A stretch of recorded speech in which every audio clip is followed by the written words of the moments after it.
2026-cı ildə 4 bürc həyatı dəyişdirən sınaqlardan keçməli olacaq.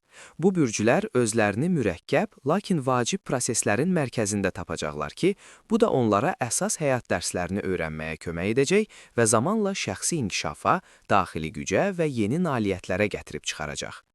Şir bürcü. Bəxt, genişlənmə və bolluq planeti olan Yupiter iyunun 30-da bürcünüzə girəcək və uzun müddət orada qalacaq. Nikbinlik, özünə inam və böyümə imkanları dalğası gətirəcək. Bununla belə, bu il həm də özünə inam və tərəfdaşlıq hisslərinizə toxunan bir sıra tutulmalar səbəbindən sizin üçün dərin dəyişikliklər dövrü olacaq. Sabit bir bürc üçün bu cür dəyişikliklər çətin, lakin ən dəyərli nəticələrə səbəb ola bilər. Tutulmaların uzunmüddətli təsirləri olan güclü astroloji hadisələr olduğunu xatırlamaq vacibdir. Onların təsiri 6 aya qədər hiss edilə bilər və çox vaxt həyatınızda 2 ilə qədər davam edən yeni bir fəsil açır. Sizə təsir edən xüsusi tutulma dövrü 2028-ci ilin yanvar ayına qədər davam edəcək.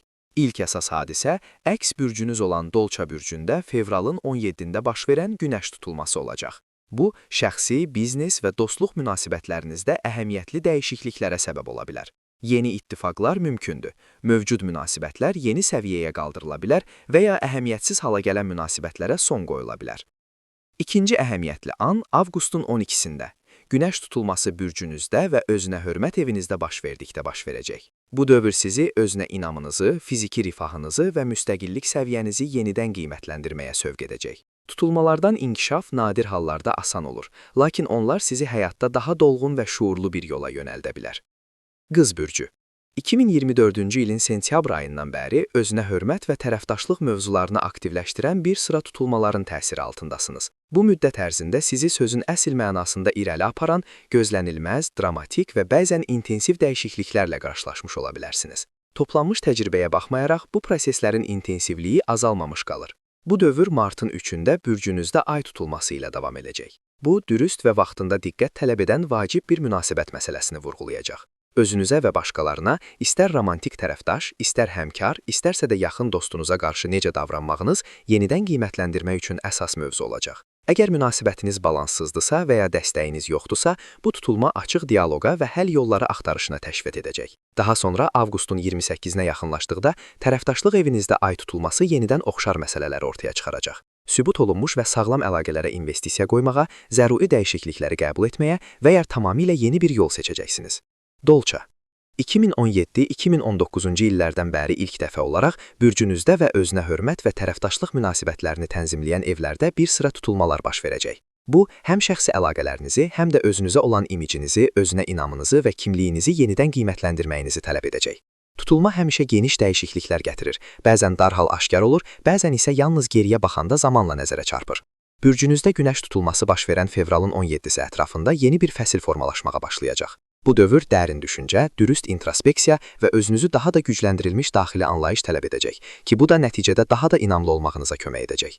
Bu proseslərin faydalarını maksimum dərəcədə artırmaq üçün özünüzə qarşı dürüst, çevik və dəyişikliklərə açıq qalmaq vacibdir. Bu, sabit bürclər üçün çətin ola bilər. İkinci əhəmiyyətli mərhələ avqustun 12-sində günəş tutulması tərəfdaşlıq evinizi aktivləşdirəndə baş verəcək. Bu, münasibətlərə tamamilə yeni bir yanaşma üçün başlanğıc nöqtəsi ola bilər. Ciddi bir öhdəlik götürmək və ya uzun müddət davam edən bir münaqişənin öhdəsindən gəlmək olsun, bu dövrün səyləri şəxsi həyatınızda daha böyük sabitliyə, təhlükəsizliyə və armoniyaya səbəb ola bilər. Balıqlar. 2024-cü ilin sentyabr ayından başlayaraq, bəlkə də biraz əvvəl, xüsusilə də özünüz və əhəmiyyətli insanlarla, tərəfdaşınız, yaxın dostunuz və ya işgüzar müttəfiqiniz ilə münasibətlərinizdə özünüzü itirmiş hiss etmiş ola bilərsiniz. Bu, şəxsiyyət və tərəfdaşlıq evlərinə təsir edən bir sıra tutulmalarla əlaqədardır. Son bir il yarım ərzində ortaya çıxan mövzular 2026-cı ildə mərkəzi hala gələcək. Öz ehtiyaclarınız, münasibətlərdə tarazlıq, qarşılıqlılıq və özünü sağaltma prosesi eləcə də yalnız özünüz üçün deyil, həm də başqaları üçün yer yaratmaq bacarığı ilə bağlı dürüstlüyə doğru irəliləyəcəksiniz. İlin ilk ay tutulması martın 3-də diqqəti şəxsi münasibətlərə yönəldəcək və cəsarətli qərarlar tələb edəcək. Artıq işə yaramayan şeylərdən imtina etmək. Bu, tanış ünsiyyət üsulları, birlikdə yaşamaq və ya köhnə emosional travmalarla əlaqədar ola bilər. Daha sonra avqustun 28-nə yaxınlaşdıqda bürcünüzdə və şəxsiyyət evinizdə ay tutulması bu mövzunu yeni bir səviyyəyə qaldıracaq. Özünüzü təsdiqləməyə və əsl səmimi özünüzü ifadə etməyə hazır hiss edəcəksiniz. Özünüzə ürəyinizin səsini dinləməyə icazə verin. Təkcə ehtiyaclarınızı deyil, həm də gələcəyə dair daha geniş bir vizyonu aydın şəkildə başa düşün.